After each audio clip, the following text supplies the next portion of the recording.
At the Sports History Network, we're proud to introduce you to a new sponsor for our podcasts.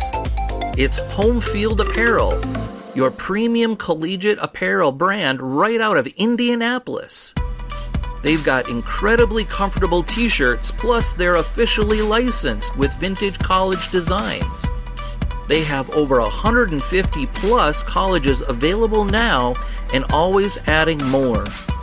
Homefield digs through the archives and history of your school to find unique logos, mascots, and moments to make thoughtful designs for your school.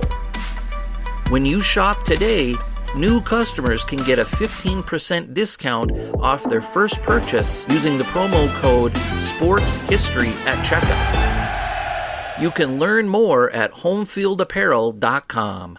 Now it's time to take a sports break, a look at sports history on a daily basis. Hello, my friends in sports history. This is Darren Hayes of the Sports Jersey Dispatch Podcast. Welcome once again to the Pigpen, your place for all things great in sports history, because sports history is made each and every day of the year, and we try to preserve it with at least a small sampling from some of the great athletes every day based on the uniform numbers that they wore if they did wear them. And our uniform numbers we'll talk about today in this August 28th sports break is number 2, 8, 49, 30, 20, and number 9. Jersey 44, 23, and 17. Interesting. August 28th, 1884, Major League Baseball pitcher Mickey Welsh makes records for the most consecutive batters struck out to begin a game. He ended up striking out the first 9 men that he faced. Went through the entire lineup, striking out all of them for a record in Major League Baseball, 1884. August 28th, 1918, Tris Speaker. Well, he was suspended for a season for assaulting an umpire named Tom Conley. That would definitely get you suspended for a year in any era of baseball.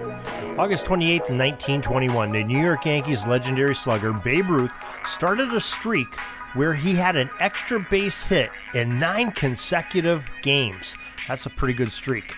August 28, 1958, American baseball player Nellie Fox, wearing that number 2 jersey of the Chicago White Sox, well, he set a record for consecutive games without getting struck out. 98 games in a row without having the pitcher set him down.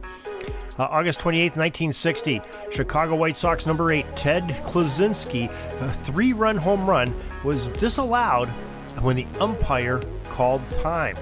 Maybe that's why Tris Speaker was getting a little bit rough with his umpire back in 1918. I'm sure that Mr. Kluszewski's was not very happy, nor the White Sox manager or the fans, when that home run was taken away because he called time. August 28, 1977, New York Yankees pitcher Ron Guidry, number 49, faced just 28 batters as he and his Yankees teammates beat the Texas Rangers 1-0. Wow, think about that for a second. Facing just 28 players, you have 27 outs in a game, and he had 28 men, so just one more than what was needed to have a perfect game. Now, speaking of pitchers, in 1977 on August 28th, how about Nolan Ryan? As a member of the California Angels and wearing the number 30 jersey on his uniform, he ended up striking out his 300th batter for the 5th straight season in a row in Major League Baseball. Nolan Ryan, one of the great pitchers of all time. August 28th, 1987, star Philadelphia Phillies third baseman Mike Schmidt, number 20 on his jersey, passed Ted Williams, who used to wear number 9, as well as number 44, Willie McCovey, with 522 home runs. Yeah, McCovey and Williams had the record, and Schmidt went by both of them by having that 522nd home run hit that day. August 28th, 1990, the Chicago Cubs' Ryne Sandberg, number 23, became the first second baseman to hit 30 home runs in consecutive seasons. Very productive in Mr. Sandberg. And August 28th, 2021, Major League Baseball's Los Angeles Angels pitcher and designated hitter, and I'm probably going to butcher his name, and I apologize ahead of time, Shohei Ohtani, number 17 for the Angels, became the first player in team history to reach 20 stolen bases and hit 40 home runs in a season in the Halos' 10-2 victory over the San Diego Padres. And there is our sports history of the Sports Break for August 28th. We're glad that you could join us here for that. Don't worry, we have it each and every day, and we always have it posted. If you happen to miss a day, go back and listen to it. If you liked what you heard a week ago, you can go back and listen to that. It's categorized by date here on the Sports Break for Sports Jersey Dispatch podcast.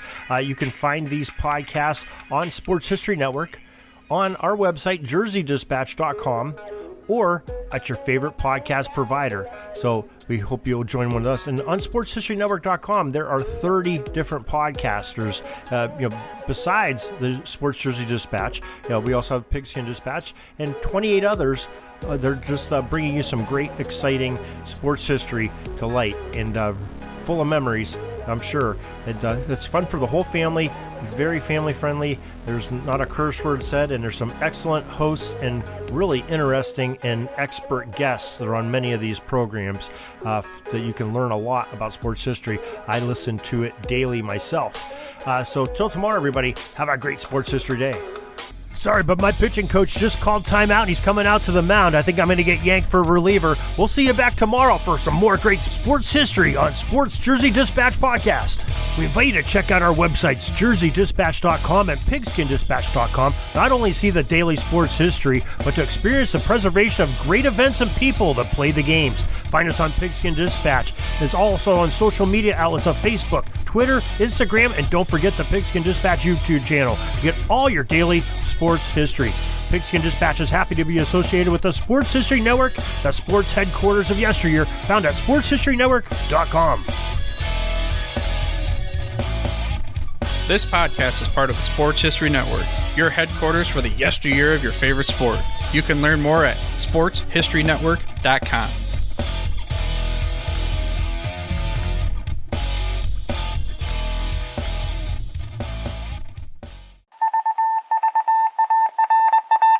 It was just another ordinary day in the offices of the Pittsburgh Guardian newspaper circa 1924. But for Marla Delft, assistant editor, everything was about to change. For she was about to discover the awesome attractiveness of Row 1 brand retro sports paraphernalia items thanks to Orville Mulligan, sports writer. And there it is. Wow, Orville, that's really the bee's knees. Isn't it just? A poster-sized replica of the actual 1909 World Series program cover. I can see that. But where did you get it? And where'd you get it framed? I ordered it from the Row 1 website, where over 6,000 items of sports memorabilia from the 1880s to the 1990s are available for reproduction, in multiple sizes and in several different materials, with over a dozen styles of frame to choose from for prints like this. Well, I'm sure Mr. Delft would love to put up more of these in the office. But I'm equally as sure they're beyond this newspaper's budget. Not at all, my dear Marla. See for yourself. Go to sportshistorynetwork.com/row1. sportshistorynetwork.com/row1. Oh my, these are good prices. Oh, and look at this stuff.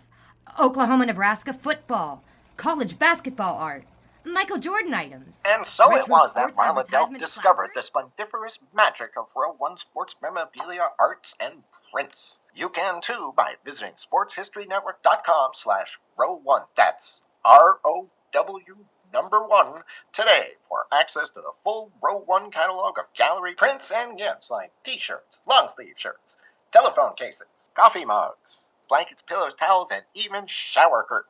Act today for 15% discount off all prints with coupon code SHN15 and 20% off all other items with coupon code SHN20 at checkout. And keep your dial locked to the Sports History Network for the exciting chronicles of the 1920 sports world in Orville Mulligan, sports writer. Coming soon.